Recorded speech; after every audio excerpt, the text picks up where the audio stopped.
kalau adik-adik misalnya mau pengembangan penanaman mangrove. Karena jangan sampai mangrove-nya bawa ke gunung nggak bisa tumbuh karena tidak dipengaruhi oleh pasang surut air laut. Ya. Nah, jadi fungsi utamanya itu mencegah abrasi. Ada yang dari Sumatera, ada yang dari Aceh. Nah, dari Aceh. Nah, salah satu area yang kemarin yang tidak terdampak oleh tsunami adalah area yang ditumbuhi oleh mangrove. Iya. Dia sebagai peredam. Jadi akar yang satu pohon mangrove itu bisa sampai 1000 akar. Apalagi yang jangkar begini. Jadi satu pohon itu bisa sampai 1000 akar. Itu yang kami lihat karena satu pohon itu akarnya sampai 1000-an. Jadi itu meredam kekuatan ombak dalam pesisir. Makanya daerah yang ditumbuhi mangrove itu sangat kecil sekali kemungkinan untuk abrasi. Bahkan kemungkinan besarnya adalah penambahan daratan baru. Karena kenapa? Mangrove itu termasuk salah satu tumbuhan yang mengikat sedimen paling kuat. Jadi kan ada biasa yang bikin tanggul untuk menahan biar ada daratan baru. Nah, kalau yang alaminya adalah mangrove. Jadi kalau yang sekarang yang di belakang-belakang itu sudah ada daratan baru lagi terbentuk setelah ada mangrove. Ya.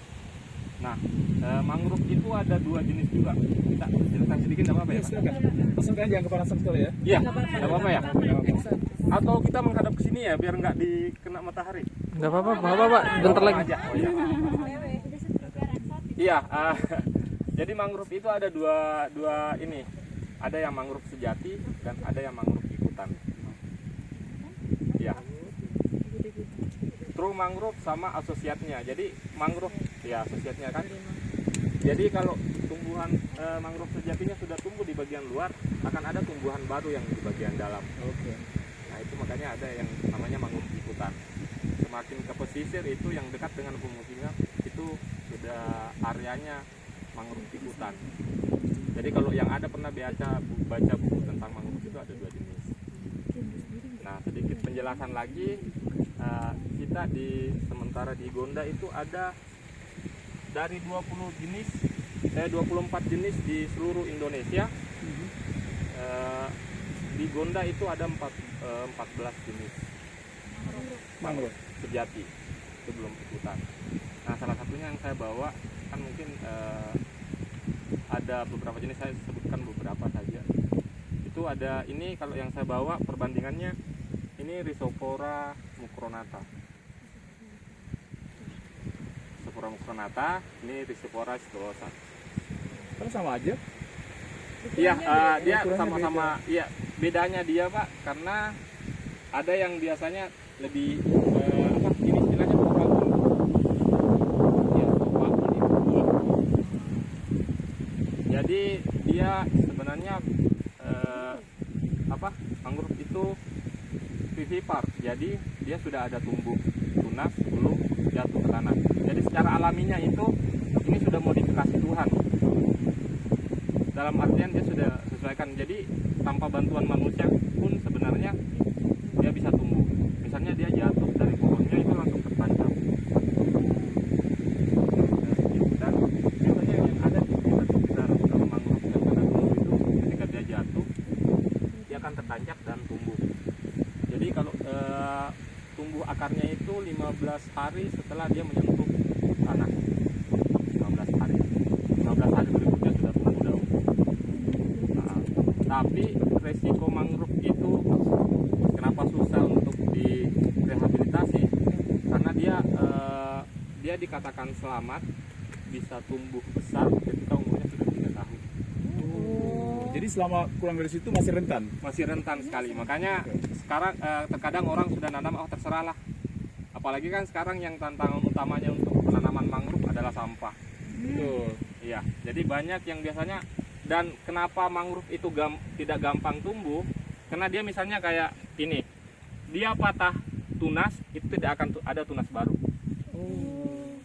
Dia tidak bakalan ada tunas baru. Beda dengan yang tumbuhan yang lain, misalnya patah ujung itu mungkin ada dari samping. Apalagi kalau patah hati kan. Itu dia. Lama itu, Pak. Lama prosesnya. Oke. Ya terus. Nah, Itu tantangan utamanya. Oke. Jadi kan kita lihat ada beberapa yang sudah hilang tunas Iya, karena betul. itunya. Berarti mati. Jadi ya? kalaupun tidak bisa menjaga secara keseluruhan mangrove, paling tidak adik-adik bisa Menjaga hati masing-masing ya. Iya, menjaga hati masing-masing supaya tidak patah. Canda-canda. Supaya kalian nggak tegang lah, santai aja. Iya, Udah tegang kok, Pak. udah tegang ya? Ya, terus Tegang Pak. karena panas ya? Mesin.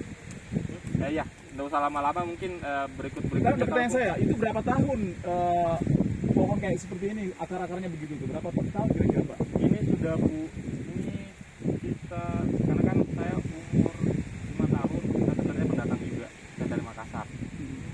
Cuman kebanyakan main-main jadi pesisir, akhirnya Jatuh cinta sama ke Gonda. laut. Iya. Kalau ini sudah puluhan tahun, Waduh, bahkan sudah puluhan ada tahun. yang sudah ratusan tahun, di belakang sana itu sudah ratusan tahun. Iya, sudah sepuh, udah pohonnya sudah gede. Iya, lama sekali. Kira Yang kemarin, yang itu yang di tengah, yang sudah agak besar itu, Iya. iya 2014. Allah. 2014. 14 segitu ya. Iya, udah segitu kan. Ya nanti Iya, akan lama. cucu baru. Nah, jadi sekarang itu kan sudah dirasakan adik-adik pemanasan global.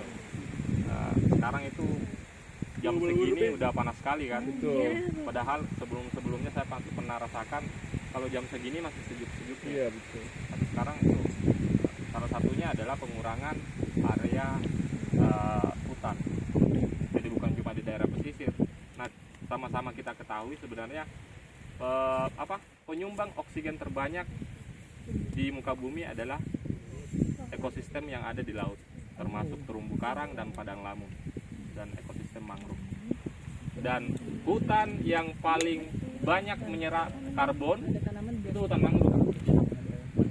Beda Ki dengan yang hutan-hutan yang ada di pegunungan misalnya. Yang paling banyak menyerap karbon adalah hutan mangrove. Iya, jadi yang Saya baru tahu juga nih Pak. iya. Iya, jadi saya anukan sedikit karena panas sih kayaknya. Nah, kalau ada misalnya mau penanaman mangrove, sebenarnya tidak asal juga, karena kalau kita asal juga penanaman hasilnya juga tidak bagus. Oke. Nah, jadi biasanya kan asal tanam yang kayak begini sudah berbentuk buah kita tanam. Nah, padahal sebenarnya ini tidak bisa ditanam karena dia belum ada. Iya, kalau di biologi ada anak biologi ya. Namanya yang ini yang cincin buah. Apa namanya?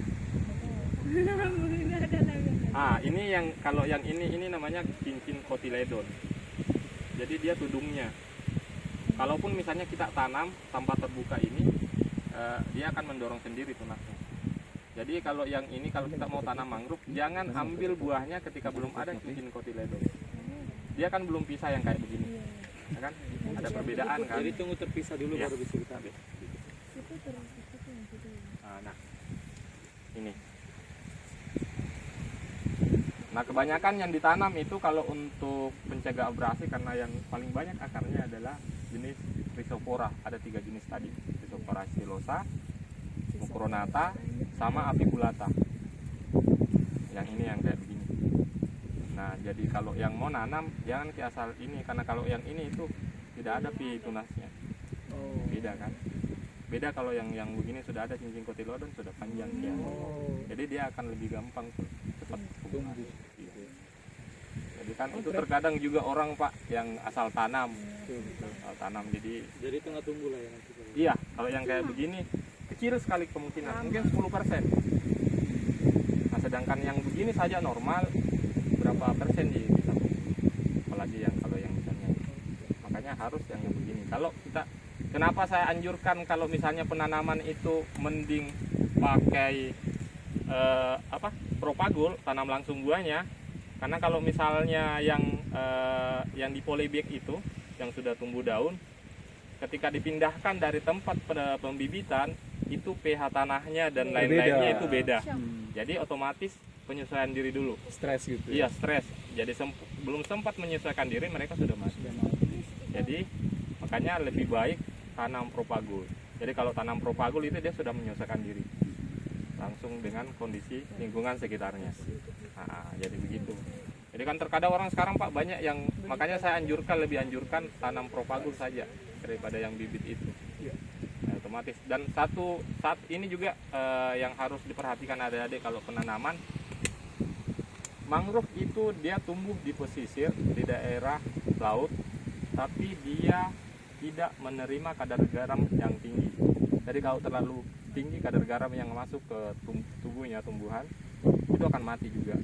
Makanya 3 tahun pertama itu dia tidak boleh tergores. Nah, makanya kalau sebenarnya kalau mau dijelaskan mangrove 3 hari juga Pokoknya nggak 3 malam nggak habis Pak ya? Iya. Oke, kita nanam aja dah. Jadi yang ada ini ya ada lapisan lilinnya. Jadi sebenarnya dia tidak bisa mungkin seperti itu saja. Jadi Oke. jadi kalau untuk anunya kita ambil bibit ini saja di dalam baru Oke, kita tanam. ambil bibit yuk. Yuk. Tanam Tapi foto-fotonya belum tadi ya? bibit. Nanti